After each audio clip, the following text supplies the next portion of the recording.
Nigel, as a top referee, you've dealt with many top players, some difficult, some not. Where does Brian O'Driscoll rank in that league table? No, he was a good player. I refereed him when he was a captain a few times as well. So it's always been a pleasure to referee him. Actually, he gives it all.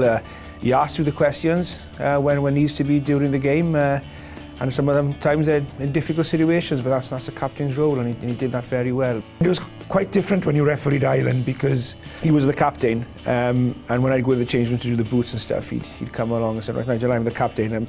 Anything to do with the forwards, Paul will sort it out with you, but if you need me, then give me a shout." So then I was just telling him, well, if I do need you, then you know there's going to be trouble, otherwise I'll sort it out here. It's not often that as a referee, you referee a game. Because you're concentrating so much in a game, you tend to be oblivious of what's happening around you, how great the game is, somebody's performance in the game. And on only a couple of occasions that's happened, and one of them it was Bath against Leinster, and Brian O'Driscoll just played out of this world. I think he had got a few turnovers, he did a few tries, and I think he scored one or two as well.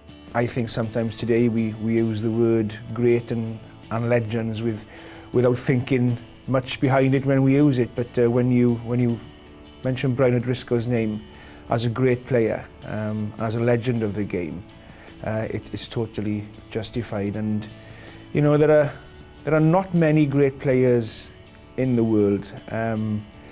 There are even less great players who are also great people as well, and he was one of them. He was a great player, but also a good man off the field as well.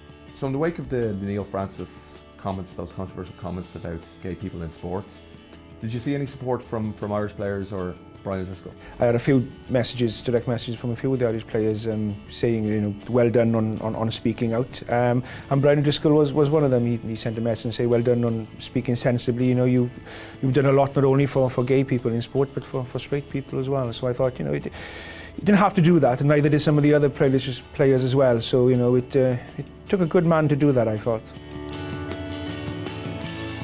Total respect from a Welsh perspective, and when the people of Wales support the Lions, he was one of the great players that they always wanted to see in the team. As a Welsh spectator and as the Welsh people, just huge respect for him. He was a great player. Yeah. He still is, because he hasn't quite finished yet. Exactly. The next game is Brian O'Driscoll's last home international, and you're going to be the man in the middle. Are you looking forward to it? It's a privilege and an honour to referee any game, but to referee somebody as great as him in his last game. So I'm looking forward to it becoming my 50th cap, and it's nice that it's here in Dublin because the first cap involved Ireland, and of course it adds a bit more special then that you're refereeing the last international of one of the greatest players ever.